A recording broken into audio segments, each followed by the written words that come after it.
Well, I watched Fatima this afternoon. I really enjoyed it. I was wondering what it was that initially attracted you to this character in this project.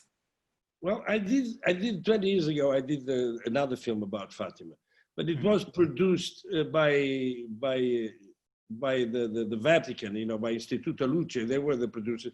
So it had a different feeling. Was more seen by the side of the church. Now, what I liked about this one, when I was asked to read it, was first the character of Ferreira. I read some stuff, and it intrigued me because, you know, you are in the church, and at the same time you doubt yourself. You have a hard time believing that the kid they really saw the Virgin. There was a miracle. So that he had to be, you know, forced to believe finally after the events of the sun, of the miracle of the sun. But the thing, most of it is because when I read the script, it seemed to me it was more based on the facts. Also, it starts with an interview by a man that asks Lucia, "What would you say if people say this is a hoax?" You know, and then that's how she starts bringing the story. Now, for us Portuguese, you know, this story was being told from our parents to our kids, all, you know, through generations, and we all live with it. It was one of the first stories we learned as kids, especially if you had a religious mother like I had. Though I never went to Fatima because my father was not religious at all, and he thought that the Fatima was all. And that a lot of people see it in the negative ways, that Fatima has been used by the church to, I mean, it's a big money maker, you know, because thousands of people go there every year. What intrigues me was that day there were 70,000 people there, and that for the population of Portugal at the time, that was what would be maybe, I would say, 400,000 today. So that was a lot of people. Also, they were going through what we're going now. They were going through the Spanish flu. Those two kids died of the Spanish flu. So there's a lot of parallels. I mean, especially now. I mean, we finished the movie before this happened. But now that, you know, I just watched the movie the other day too, and I said, oh, God, I mean, it's amazing how the parallels of the time.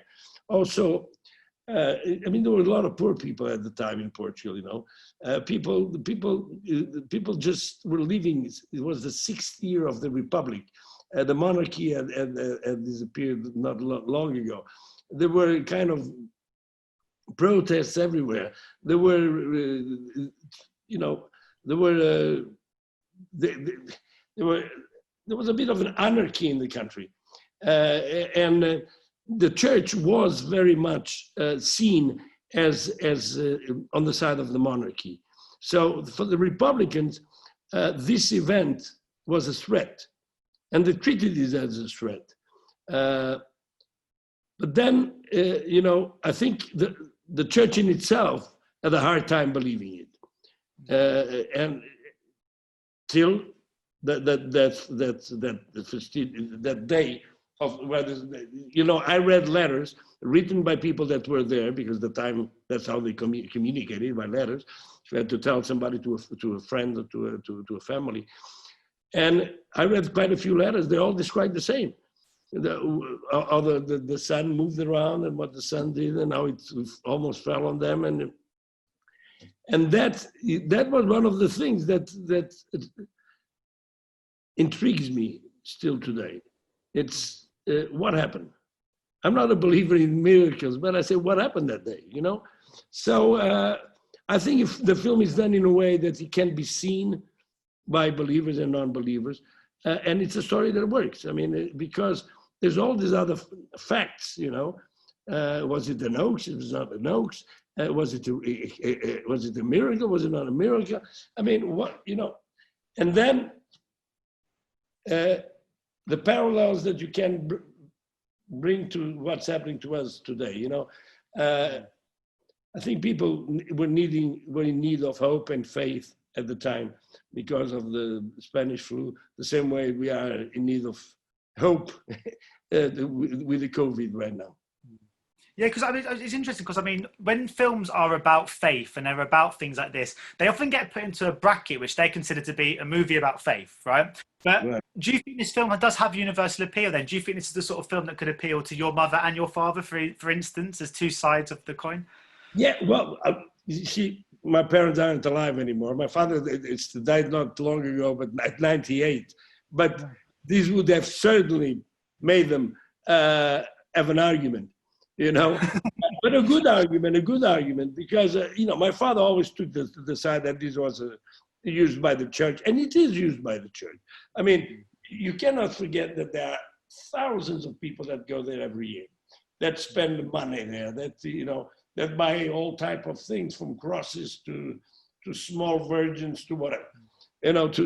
So it is a business. So I see the part of my father, and I see the part of my mother.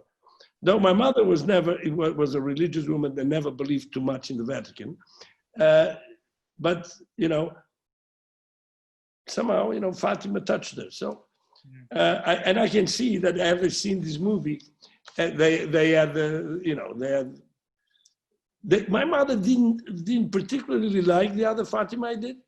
She thought it was too much the version of the Vatican. I think she would have liked this one. Okay.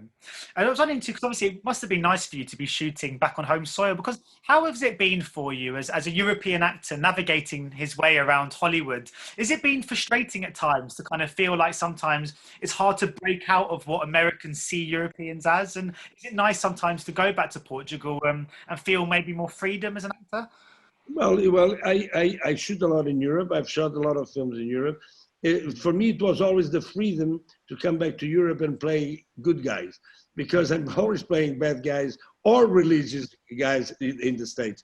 I've played quite a few priests in Portugal, in Spain. Now I have a series on Netflix that just got picked up for the second season. That's Warrior Nun, where I end up being the Pope. So, hey, listen, and I'm ready to go play the Pope again.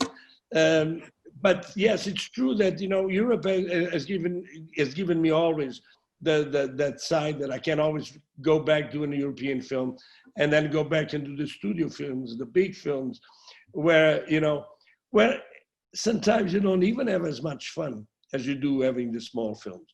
Because when you do the small films, we are all part of the whole film. You know, you feel more part of it. In the big films, you know, there's so many assistants to everything. You know, you stay in your camper, then they call you when you need to work. It's not the same. I kind of like the independent films where we are part of the film. We are there. We feel like we participate. Studio movies, I mean, it's great. They pay you great. They sell. They pay you great. You know, you make good money. But, you know, do you have the same fun? No, you don't have the same fun. Yeah, well, brilliant. Well, I'm a big fan of your work, no matter which country you do it in. So thanks for your time today. Oh, thank you. Real pleasure. Cool. Thank you very much. Thanks so much. Good luck on the movie. Take care. Bye-bye. Okay, bye-bye. Ladies and gentlemen, you're watching Hey You Guys! Hey You Guys, huh? Hey, you guys. Is that from the Goonies? It is indeed, yeah. Nice. Hey,